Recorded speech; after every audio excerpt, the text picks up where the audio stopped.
अस्सलामु अलैकुम वरहमतुल्लाहि वबरकातुहू। बलरामपुर के मजलिस इत्तेहादुल मुस्लिमीन के उम्मीदवार नसीम तशरीफ फरमा, मौजूद बुजुर्गान मिलत, मेरे अजीज साथियों, हम अपना वोट मजलिस पार्टी के हक में क्यों दें? मैं अपने नौजवानों से ये कहना चाहूँगा अपने बुजुर्गों की मौजूदगी में कि हमारे मुल्क में पार्लिमानी जमहूरियत है, ये आप और हम जानते हैं। ये बात आप और हमको भी जानना पड़ेगा कि जब दस्तूर साज असेंबली में हमारे मुल्क का आईन कॉन्स्टिट्यूशन बनाया जा रहा था, संविधान बनाया जा रहा था, उसमें बैठने वाले हमारे बुजुर्गों ने कहा कि हिंदुस्तान की जो जमहूरियत होगी वो शिराकतदारी पर मुबन्नी होगी। हिंदुस्तान की जमहूरियत शिराकतदारी पर मुबन्नी होगी, अक्सरियती तबके की जमहूरियत नहीं होगी, शिराकतदारी पर मुबन्नी होगी। मैं आपके सामने इसलिए नहीं खड़ा हूं कि आपसे कहूं कि मजहब के नाम पर वोट दो। मैं आपसे इसलिए आपके दरमियान में खड़ा हूं कि मुस्लिम अक़लियत जो हिंदुस्तान की सबसे बड़ी अक़लियत है, उस मुसलमानों की कमजोरी को दूर करने के लिए आप आदिल हसन को वोट दीजिए। मैं आपके दरमियान में मजहब के नाम पर वोट का मुतालबा नहीं कर रहा हूं। मैं आपके दरमियान में इसलिए खड़े होकर इस बात को आपके सामने बयान कर रहा हूं कि आज अगर दलितों के साथ हिंदुस्तान में अगर सबसे कोई कमजोर है तो हिंदुस्तान की मुसलमान है, और इसके जिम्मेदार यकीनन किसी हद तक हम भी हैं, मगर सबसे बड़ी जिम्मेदारी उन सियासी पार्टियों पर आती है जिन्होंने आज़ादी के बाद से आज तक, चाहे हिंदुस्तान हो या बिहार हो, वहां पर हुकूमत की। आप देखते हैं कि हमने कभी भी आज़ादी के बाद से आज तक फिरका परस्त ताकतों को वोट नहीं दिया। और ये कौन फिरका परस्त ताकतें हैं? ये वही फिरका परस्त ताकतें हैं जिन्होंने महात्मा गांधी को गोली मारकर कत्ल कर दिया। ये फिरका परस्ती का जहर उस वक्त से शुरू है।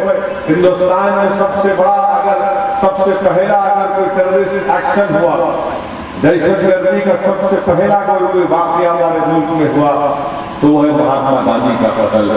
और कत्ल करने वाले फिरका परस्त थे, कत्ल करने वालों में जहर था फिरका परस्ती का। और उस जमाने से लेकर अब तक जिन हजरात ने, जिन लोगों ने, जिस तंजीम ने हिंदुस्तान के महात्मा गांधी का कत्ल किया, वो जहर आज तक हमारे मुल्क में दौड़ रहा। और वही जहर की वजह से, वही फिरका परस्ती के जहर से मुस्लिम अक़लियत से इंसाफ नहीं हुआ। आजादी के बाद से आप देख लिए करीब 70 साल हमारे मुल्क को आजाद होकर हो गए। थोड़ी देर के लिए आप इस बात को सोच लीजिए कि आखिर असदुद्दीन ओवैसी ये क्यों कह रहा है, ये जो एक इलेक्शन का जलसा है, ये ओवैसी आपके दरमियान ये बात इसलिए कह रहा है कि आपको समझना होगा कि जो फिरका परस्ती पिछले 70 साल से हमारे मुल्क में जिंदा है, वो आज भी जिंदा है, वो खत्म नहीं हुई है। मुख्तलिफ पार्टियां हुकूमत करती है मगर वो जहर बाकी रहता है। कभी कांग्रेस ने हुकूमत किया हिंदुस्तान पर तो फिरका परस्ती का जहर बाकी रहा, तो कभी हिंदुस्तान के मुख्तलिफ रियासतों में रीजनल पार्टीज आई तो जहर बाकी रहा। हिंदुस्तान के दिल्ली में इख्तियार कांग्रेस से छीना गया, जनता पार्टी आई, मगर जनता पार्टी के दौर में भी फिरका परस्ती का जहर था। जनता पार्टी के बाद कांग्रेस आई मगर फिरका परस्ती का जहर बाकी रहा। कांग्रेस के जाने के बाद यूनाइटेड फ्रंट की गवर्नमेंट आई, फिरका परस्ती का जहर बाकी था। इंदिरा गांधी को मारा गया, फिरका परस्ती के जहर की बिना पर मारा गया। राजीव गांधी को मारा गया, फिरका परस्ती के जहर की बिना पर मारा गया। बाबरी मस्जिद को शहीद कर दिया गया, फिरका परस्ती के जहर में जालिमों ने बाबरी मस्जिद को शहीद किया। हिंदुस्तान में आजादी से लेकर अब तक जितने फसादात हुए, फसाद करने वालों की रगों में फिरका परस्ती का जहर था। कौन नहीं जानता कि आसाम के दिल्ली का वो फसाद जिसमें 10-12 हजार से ज्यादा मासूम मुस्लिम अक़लियत का कत्लेआम हुआ, कौन नहीं जानता कि उत्तर प्रदेश का मलियाना का फसाद, कौन नहीं जानता कि हाशिमपुरा का फसाद, जिस फसाद में हाशिमपुरा से 40 मुसलमानों को पुलिस गिरफ्तार करके लेकर जाती है और नदी के किनारे उनको गोली मारकर उनकी लाशों को फेंक दिया जाता। 28 साल हो गए मेरे अजीज दोस्तों और बुजुर्गों हाशिमपुरा का वाकया होकर, मगर किसी एक भी पुलिस वाले को सजा नहीं। बताइए फिरका परस्ती कितनी ज्यादा हो चुकी है। 28 साल का लंबा अरसा गुजर चुका मगर किसी को सजा नहीं होती। बाबरी मस्जिद को शहीद होकर कितना अरसा गुजर चुका मगर जिन जालिमों ने वही फिरका परस्ती का जहर जिनके रगों में, जिनकी सोच और फिक्र में आज हिंदुस्तान में आजाद फिर रहे, जिनकी आंखों के सामने बाबरी मस्जिद को शहीद किया गया, जिन्होंने मस्जिद गिराते वक्त मिठाइयां बांट कर खुश हो रहे थे, वो हिंदुस्तान के अवाम ने उनका इक़्तिदार नहीं किया।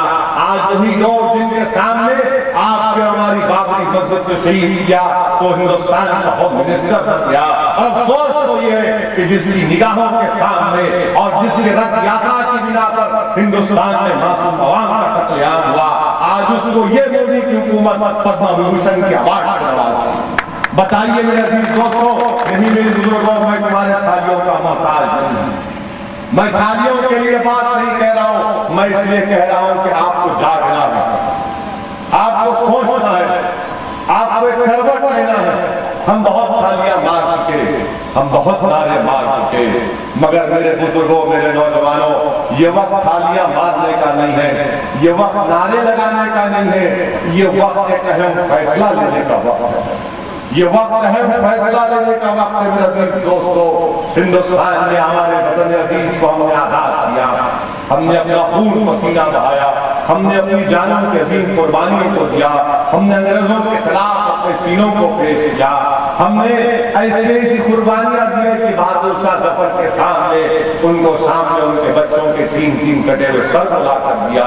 तो कभी टीपू सुल्तान ने अपनी जान को कुर्बान कर दिया, मगर जब टीपू की लाश को जंग के मैदान से उठाई गई तो टीपू के हाथ में तलवार थी, टीपू ने अपनी पीठ अंग्रेजों को नहीं दिखाई। हमने तमाम काम क्यों किया? क्योंकि हिंदुस्तान हमारा मुल्क है, वतन आजाद हुआ, हिंदुस्तान आजाद हुआ तो हमसे वादा किया गया था कि हाँ अक़लियतों से इंसाफ किया जाएगा। क्या अक़लियतों से इंसाफ हुआ? क्या दलितों से इंसाफ हुआ? जब हम इस बात का मुतालबा करते हैं कि मुस्लिम अक़लियत से, दलित से इंसाफ नहीं हुआ तो लोग कहते हैं कि ओवैसी फिरका परस्त है, ओवैसी फिरका परस्त है, ओवैसी हरगिज़ फिरका परस्त नहीं हो सकता, ना आप फिरका परस्त हो सकते हैं। हम अपने हक के लिए लड़ रहे हैं, वो हक जो हिंदुस्तान के दस्तूर ने हमसे वादा किया, मगर इक़्तिदार की कुर्सियों पर बैठने वाले हुक्मरानों ने हमने क्या क्या नहीं देखा। बताओ आज हम पर इल्जाम लगाने वालों से असदुद्दीन ओवैसी पूछता है, बताओ बिहार में हमारी नौकरियां कितनी है? 17% अगर मुस्लिम अक़लियत की आबादी बिहार में है, कितनी गवर्नमेंट की नौकरियां हमारे पास हैं? बताइए, आपको जानकर हैरत होगी के साथ ही 8% से बढ़कर हुकूमत की नौकरियां हमारे पास नहीं है। कितना हमारे पास खवानगी का तनासुब है, कितना हमारे बच्चे और बच्चियां अपना नाम उर्दू जबान में लिख सकते हैं। आपको जानकर हैरत होगी कि 40 या 45%, जबकि बिहार प्रदेश में 65% से ज्यादा लोग अपना नाम अपनी मातृभाषा में लिख सकते हैं। बताओ ये फिरका परस्ती नहीं है तो क्या है? ये बताओ फिरका परस्ती नहीं है तो क्या है? भागलपुर में फसाद हुआ, भागलपुर के फसाद की रिपोर्ट, इंक्वायरी कमीशन की रिपोर्ट 10 साल के बाद आती है। हम पूछना चाहते हैं कि जिन लोगों ने हमारे खून की होली खेली, जिन्होंने हिंदुस्तानियों को मारा, मरने वाला मुसलमान था मगर वो हिंदुस्तानी था, उनको फांसी पर नहीं चढ़ाया जाता। हाशिमपुरा के लोग आग की तड़प रहे, मलियाना के लोग इंसाफ के लिए तड़प रहे। अरे हमको ना नौकरियां दी जाती, ना फसादात में जालिमों को सजा दी जाती, और फांसी पे किसको चढ़ाया जाता? किसको फांसी पे चढ़ाया जाता है हमारे देश?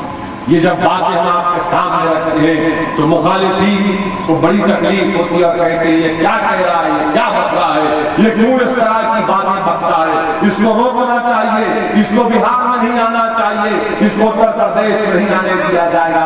हम ये कह रहे हैं कि ये बातें अहम है, हमारे ये बातें हमारे लिए अहम है, मेरे दोस्तों और बुजुर्गों, याद रखिए, अगर हम आज कमजोर हैं तो इसकी जिम्मेदारी हम पर है। अगर आज हमको रोना है हमारी किस्मत में तो उसका जिम्मेदार हम है। इसलिए जिम्मेदार हम है कि हमने अपने ओठों से अपने नुमाइंदों को कामयाब नहीं किया। मैं आपके सामने कल हकीकत बयान कर रहा हूँ, कल हकीकत बयान कर रहा हूँ कि आखिर क्या वजह है कि हमारे हिंदुस्तान की लोकसभा में, हमारे मुल्क की लोकसभा में सिर्फ 23 MP क्यों है, सिर्फ 23 MP क्यों है।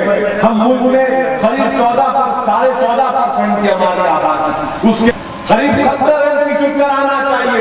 बताओ, पूछो इन तमाम पॉलिटिकल पार्टियों से, सियासी पार्टियों से कि भैया तुम सेकुलर हो, ओवैसी तो फिरका परस्त है, ओवैसी हिंदुस्तान का सबसे बड़ा कम्युनल होगा, मगर हमारी नुमाइंदगी कहाँ है हिंदुस्तान की लोकसभा में?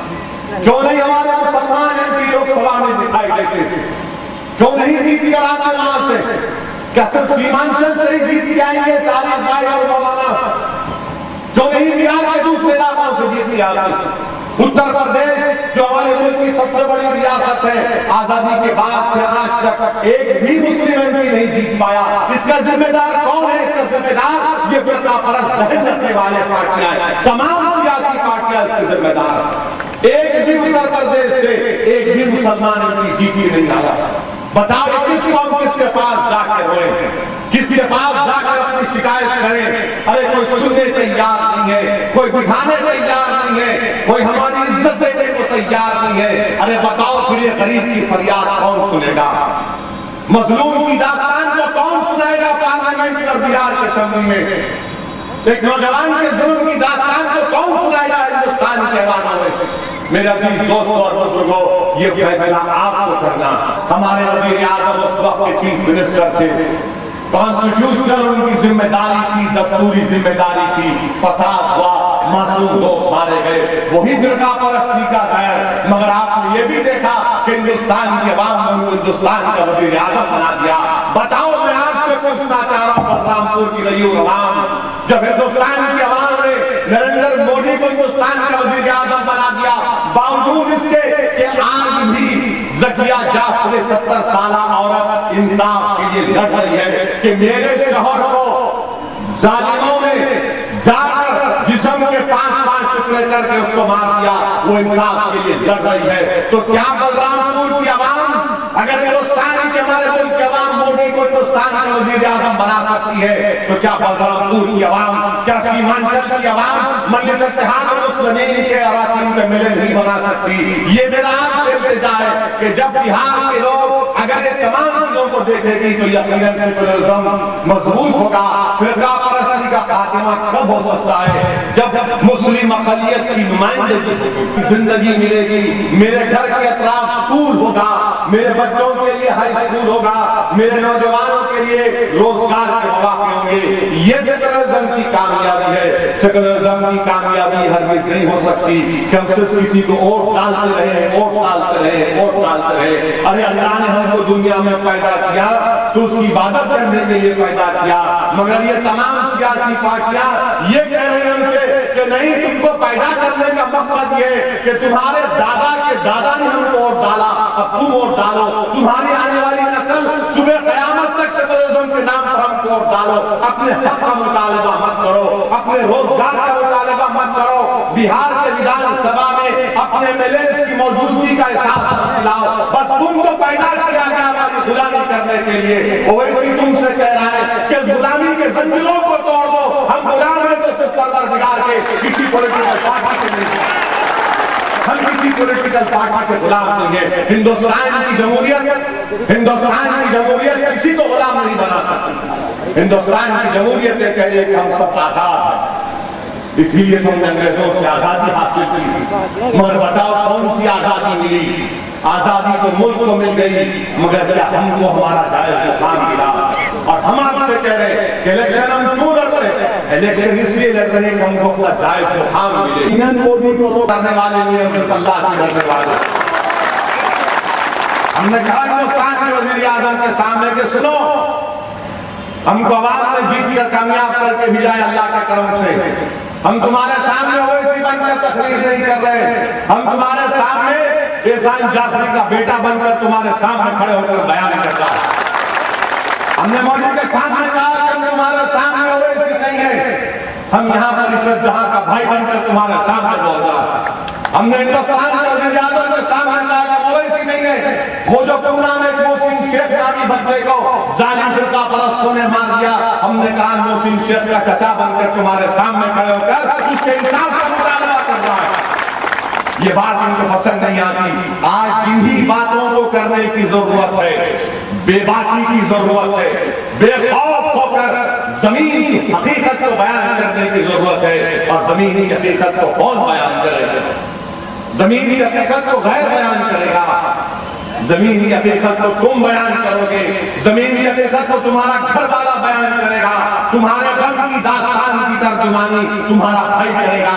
इसीलिए मैं तुम्हारे सामने खड़ा हूं कि अपने भाई को, अपने बेटे को वोट दे दो एक मर्तबा, ताकि बिहार की विधानसभा में जो खामोश हो, हम मायूस नहीं है, वैसे ही तुम्हारे दरमियान में खड़े होकर कह रहा है कि मायूस होने की जरूरत नहीं है, डरने की जरूरत नहीं है।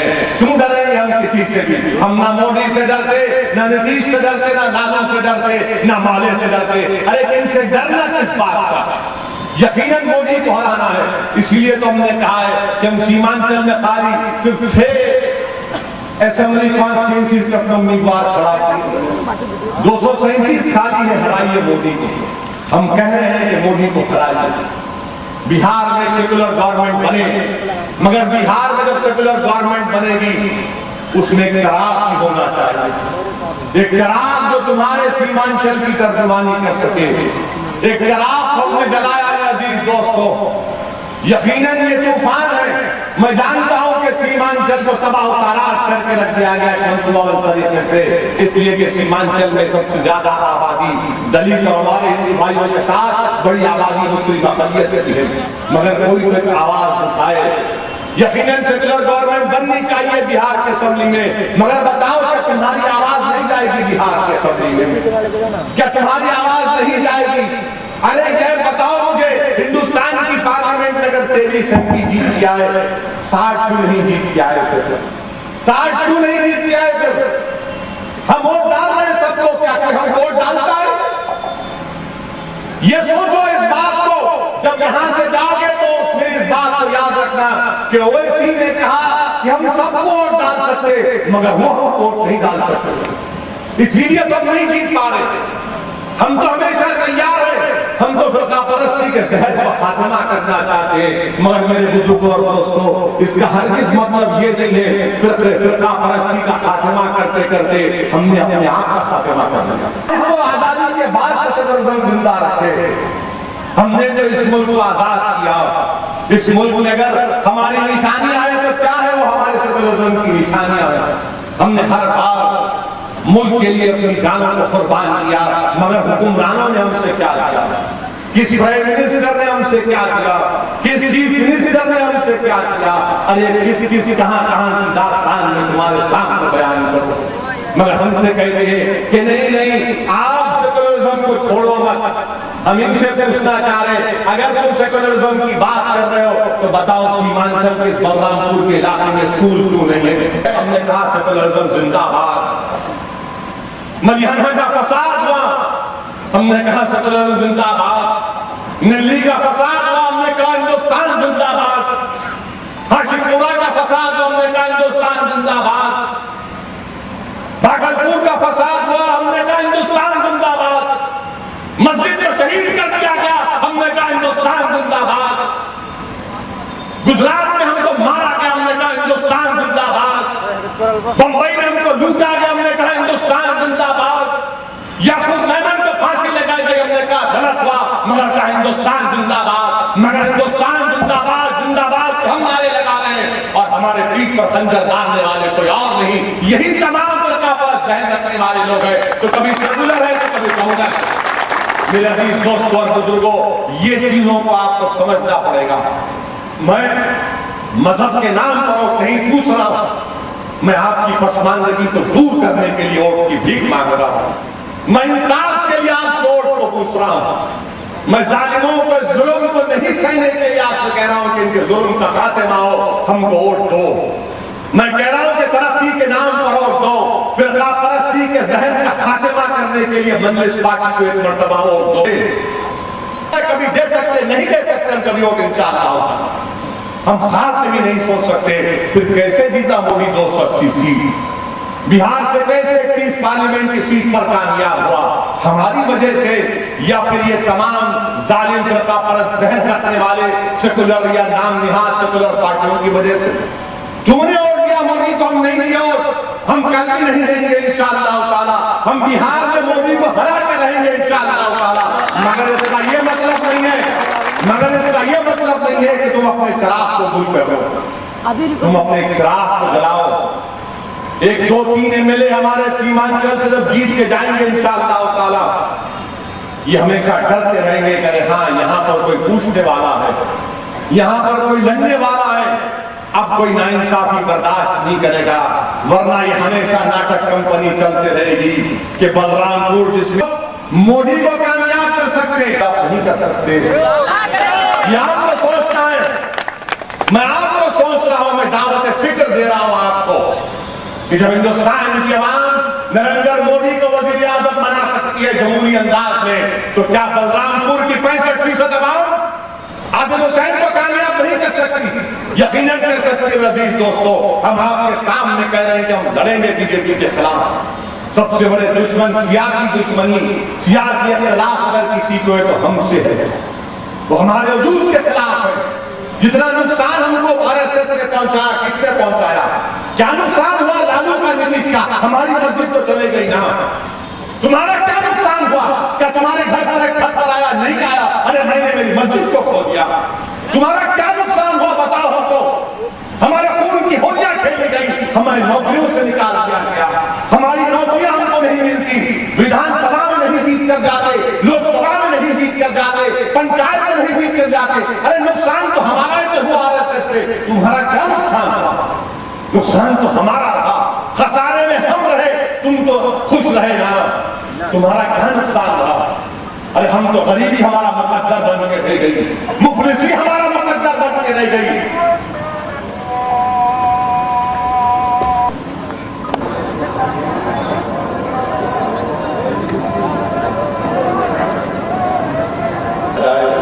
यकीनन बीजेपी नहीं चाहती कि हिंदुस्तान में गंगा जमुनी तहजीब जिंदा रह सके।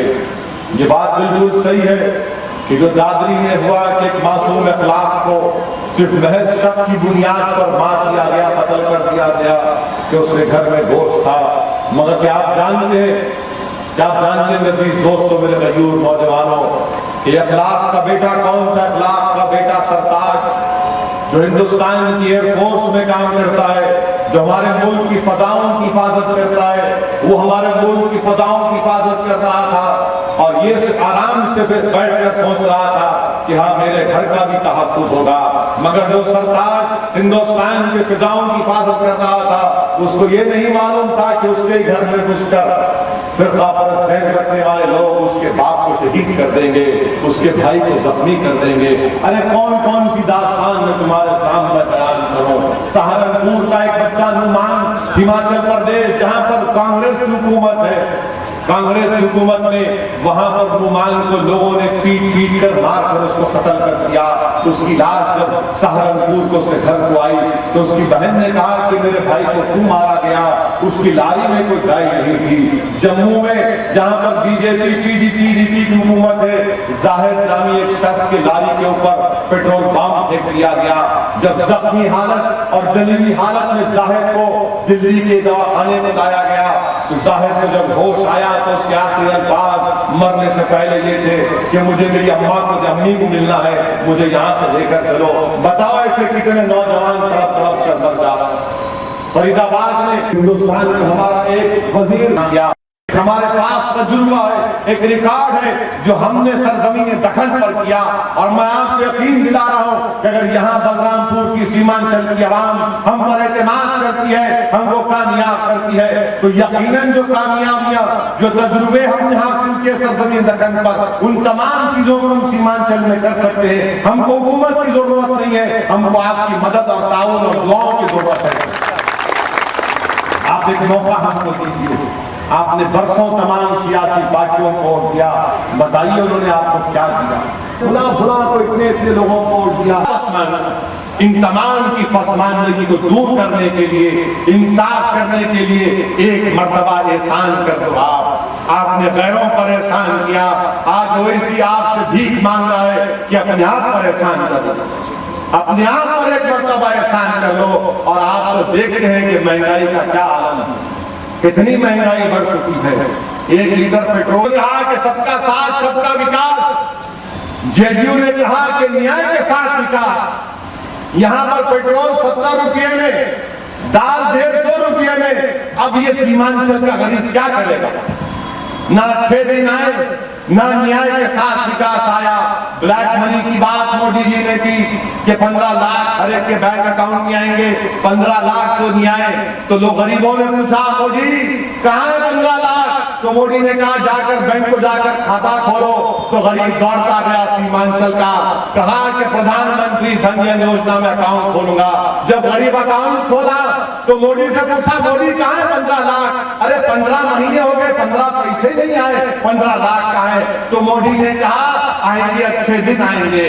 अरे 15 महीने हो गए, अच्छे दिन तो नहीं आए मेरे अजीज दोस्तों। अब हुकूमत क्या कह रही है? हुकूमत ये कह रही है कि बाहर से 3,777 करोड़ ब्लैक का पैसा आया, अब उसको पूरे हिंदुस्तान में बांट दिया जाए तो हर एक के अकाउंट में कितना पैसा आएगा? 18 रुपये। अब 18 रुपये से पेट्रोल भी नहीं देगा दुकान वाला, बोलेगा भाग गया चल। 18 रुपये से क्या करेंगे? गन्ने का शरबत पीएंगे? क्या किएगा, क्या किया जाएगा 18 रुपये से? बहरहाल मेरे अजीज दोस्तों, ये लोग सिर्फ ख्वाबों को बेच रहे हैं, ये लोग तमाम के तमाम ख्वाबों के सौदागर हैं। मैं आपसे कह रहा हूं, हकीकत की दुनिया में आकर अपने वोटों से एक मर्तबा पतंग छाप